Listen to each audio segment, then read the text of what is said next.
ভয়াবহ বিপর্যয়ের পর থেকেই পরিবারের সঙ্গে যোগাযোগ বিচ্ছিন্ন দুর্গাপুরের বামুনারার এক দম্পতির। মানস সরোবর বেড়াতে গিয়েছিলেন, নেপাল হয়ে যাওয়ার কথা ছিল তাদের, কিন্তু বিপর্যয়ের পর থেকেই মৌসুমী ও অরিন্দম গঙ্গোপাধ্যায়ের সঙ্গে কোনোভাবে যোগাযোগ করা যাচ্ছে না, এমনটাই দাবি করছেন প্রতিবেশীরা। উদ্ধার করা হয়েছে মৌসুমী গঙ্গোপাধ্যায়কে, এমনটাই খবর পাওয়া যাচ্ছে। শেষ পাওয়া খবর অনুযায়ী উদ্ধার করা হয়েছে মৌসুমী গঙ্গোপাধ্যায়কে।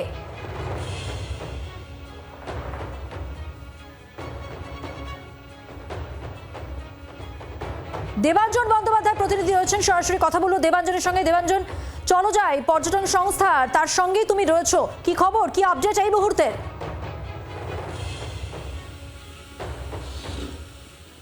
দেখো, একটু আগে যা খবর পাওয়া গিয়েছে যে পশ্চিম বর্ধমান থেকে গিয়েছেন মৌসুমী গঙ্গোপাধ্যায়। তিনি গিয়েছিলেন তার স্বামী অরিজিৎ গঙ্গোপাধ্যায়ের সঙ্গে।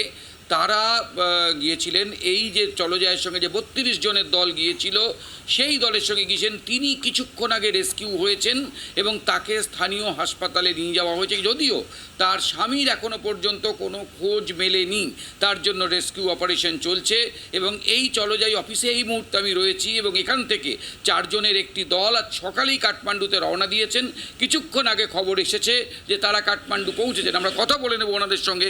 এখনও পর্যন্ত আপনাদের কাছে যে সর্বশেষ তথ্য কি আছে, যে 32 জনের দল আপনাদের গিয়েছিল? আমাদের 32 জনের মধ্যে একজন রেস্কিউ হয়েছে ওইখানে, আর আমাদের টিম এইখান থেকে আজকে সকালে ফ্লাইটে বেরিয়েছে, কাঠমান্ডু পৌঁছেছে, ওইখানে ইনফরমেশন নিচ্ছে। এবার খোঁজ খবর নিয়ে আমরা দেখছি কি পজিশন, কে কী রকম পজিশনে আছে, ওইটা আমরা খোঁজ নিচ্ছি। আর আমাদের অফিস কাল থেকে 24 আওয়ার্স খোলা আছে, কন্টিনিউ আমরা সবাইকে রিপোর্ট করছি। সবার সারা রাত ছিলেন? আমরা সারা রাত ছিলাম, সারা রাত করে সবাই যত ফ্যামিলি গেছে, যার থেকে ফোন আসছে সবার কাছে ইনফরমেশন দিচ্ছি। আমরা যা আমরা ইনফরমেশন পাচ্ছি, আমরা ফ্যামিলি যে আমাদের সঙ্গে গেছিলো ফ্যামিলিদের করে দিচ্ছি, আমরা ফরওয়ার্ড করছি।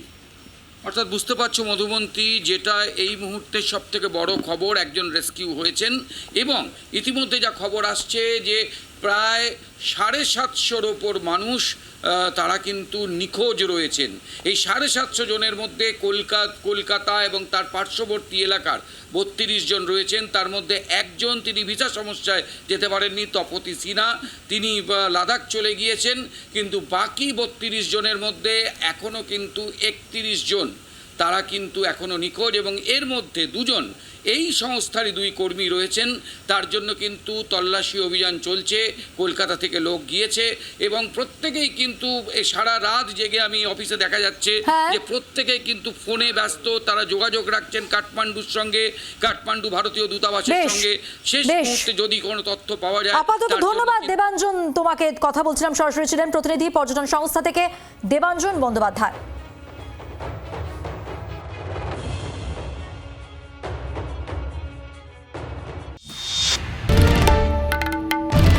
বাংলার আওয়াজ, বাঙালির আবেগ, জি 24 ঘন্টা।